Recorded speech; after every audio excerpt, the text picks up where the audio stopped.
I mean, these are the facts. The 74% of running backs ran track. These are just facts. You can say that 26% didn't. That's a fact too.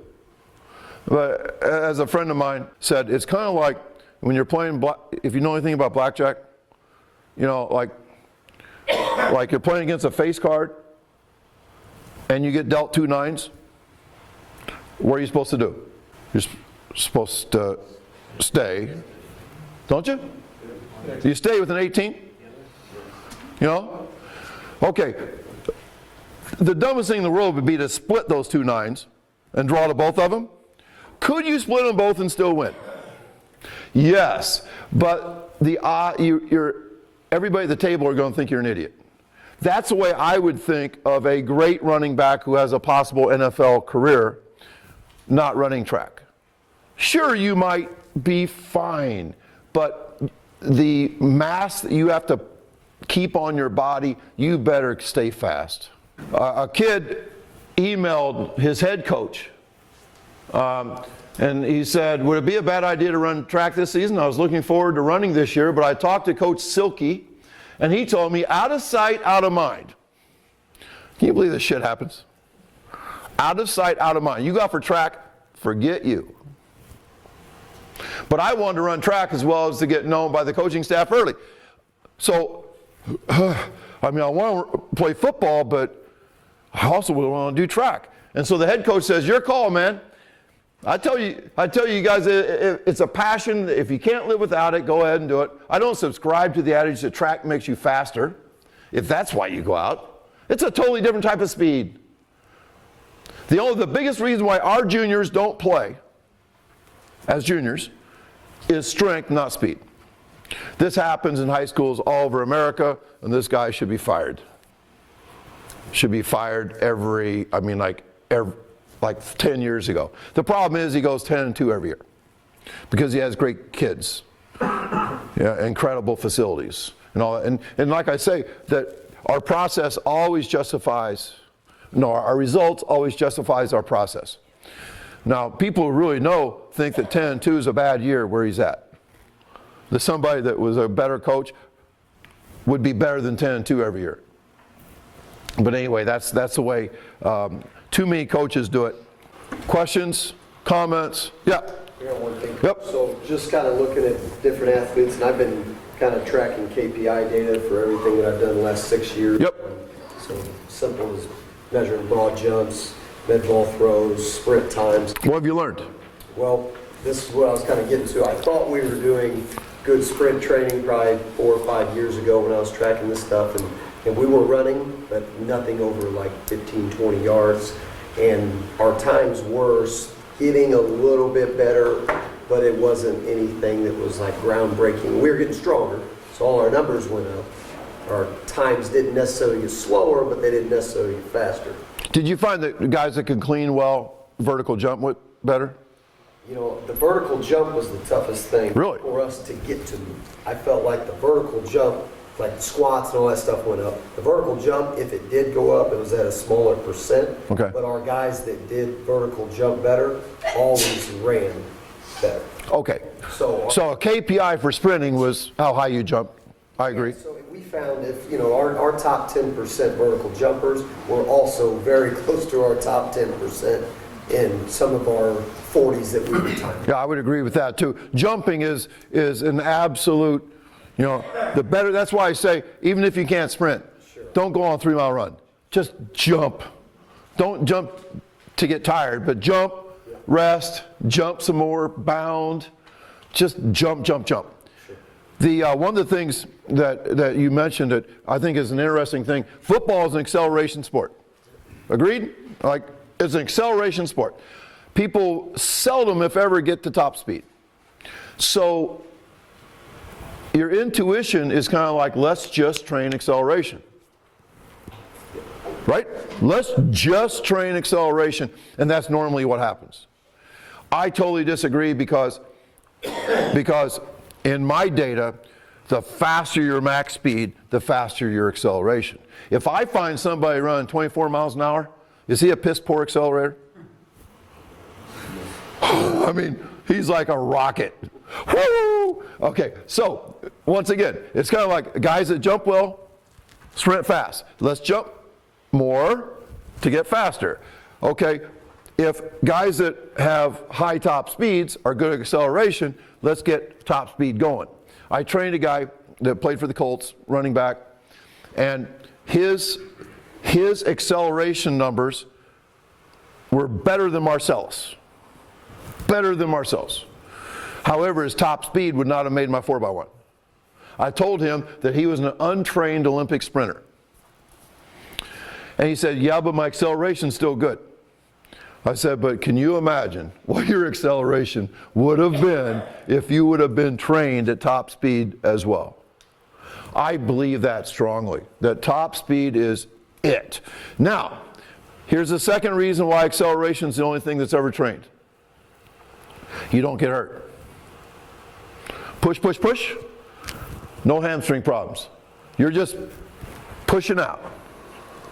Matter of fact, guys with hamstring problems, that's the first thing they can do coming back. Okay, you can accelerate. Just don't get up and sprint. So, with that being said, I really believe that the NFL has the disease of hamstring problems because they're afraid to sprint during the week, and then they sprint in the games. Same thing I said about cramps. The reason why there's cramps in the game and not practice is that nerve reflex arc that's not being tested in practice, but is being pushed in the games. This is a crazy statement, but I believe that strength and conditioning coaches would rather see their athletes hurt in the game. Why? Not their fault. Fuck. He didn't hydrate. No hydration. Didn't stretch. You know, whatever. Whatever they blame it on. And I understand. I would hate to be a strength. I wouldn't bark well anyway. But I would hate to be a strength and conditioning coach trying to train speed at University of Alabama, and my wide receiver pulls a hamstring. I'd get fired, wouldn't I? I go, what in the hell are you doing? This isn't track. You know, so I think that's a problem as well. But in my opinion, the best way to prevent hamstring injuries is to inoculate yourself against them by sprinting a couple times a week. And of course, RPR is amazing. Chris Gorfus and my teams both have not had a true hamstring injury. We've had a couple hamstring shutdowns that is fixable, but we've not had a true hamstring injury since we started RPR 6 years ago. It just fixes it. I mean, it fixes a lot of things. Brad, what'd you say? This is amazing. In the last, you played a shit ton of games last 2 years, right? Games between all levels, 120 practices, no concussion. Well, sorry, no varsity concussions. You know how the JV ones get sometimes. Yeah, they run to a goalpost or something. Well, you're not going to prevent those concussions. Or they know the magic word. They do know the magic word. So we've essentially eliminated that word. So 3 years ago, I have kids on the sideline saying, "Don't go back in. You're going to get a concussion." Now they don't even say the word. No, you don't say the C word. And I just show them the difference in pre-test, post-test with their neck muscles being engaged with RPR. Yeah. I mean, and the one that we did have that was legit, the dude got lit up. Right. In a JV game, trying to chase the ball, crack back, illegal block. You know, the reason they got rid of it. But it's that whiplash effect Right. that RPR gets rid of. Yeah, if you get hit by a car, you will be concussed, even if you've hit all the spots, right? But you're averaging 10, you know how it is, 10-ish a year. And we haven't had a single varsity guy this year. I think that at Plainfield North, we were up to maybe over 20 concussions with 160 players in a season, you know, like at all levels. And that's the other thing too that I don't talk enough about with football and less is more stuff. We went into the biggest game of the year at the varsity level a couple years ago against Oswego, and I counted 14 guys in uniforms and jeans. 14 guys. And I think the majority of them did not survive practices. And I don't know, this is an interesting thing, nobody keeps stats on this, but I wonder how many injuries happened in the last third of practice. You know what I mean? Or how many injuries happened because you were crushed the day before and you're half-assed the next day and you get hurt. You know, I think that the fresher and more alert we are, the more durable we are. And going back to lifting too, like all of my football players lift. They have to. They have to lift. Having said that, this is an interesting thing. I had a sophomore run one flat first day. One flat is super fast. That's 22.37 miles per hour. Sophomore. A little nondescript white kid sophomore. Since then, he's averaged 1.06. And, you know, I'll say, what are you doing, Dylan? He said, well, been squatting twice a day. It's like, okay, that'll do it. You know, so when my kids start to learn, hopefully he will get tired of that and say, okay, I would like to run fast again. But yeah, he's actually squatting with the football coach in PE class and then going to a trainer at night. So lifting will mess you up. Have you seen like a dose-response relationship there as far as, so just to give an example, so with some of our kids that we kind of track, Yeah. now we have a 3-lap system, just, Yep. I just went and bought one just to get us so we can track that every single week and look at things to see if someone's ever starting to go in the wrong direction and put a stop to it. And we're looking at some things with now all of my squat and deadlift stuff. We're getting to where it's not 3 sets of 5 across at top numbers anymore, where we're kind of ascending up and I'm kind of controlling the Yep. percentages to where there's maybe only one fairly maximal effort Right. each day, Yep. no matter what rep range we're working at. And we're seeing, because I kind of get scared about not putting some type of tension on their tendons and ligaments and trying to keep that thickness and bone mineral density and anything that we're getting from that real maximal effort, but maybe trying to minimize how much of that. Yeah, I think always do less, achieve more is important. I think that one of the great things BFS did, I didn't do it, but they had, you know, they tried to hit the power, the strength, and the hypertrophy, you know, week to week. You know, like different, they changed it up, you know, saying we need everything. I think if you're only training speed, you'd probably want to stay in the power zone of lifting. But if you're timing twice a week on a regular basis, Brad, what have you learned about by timing often? Winter sports are tough. Basketball, wrestling are tough because that's a lot of volume. You know, wrestling's a combat sport. They do lots of conditioning type stuff. Basketball's conditioning. So I just try to keep my guys close to what they were in the football season. And then we... But do you think there's still value to sprinting? Oh, yeah. I think so too. So, you know, we always talk about, like in football, defensively, the big plays are going to happen. Limit the damage, right? There you go. And eventually, so the same thing with sprinting. When I sprint guys or jump or whatever on the just jump, we are trying to limit what is being undone through their sport. And I'm not saying basketball coach. Same thing I'm saying about the weight room. Yeah. That we're trying to limit the negative effects, because let's say we do need to get that 160-pound guy to be 180 someday.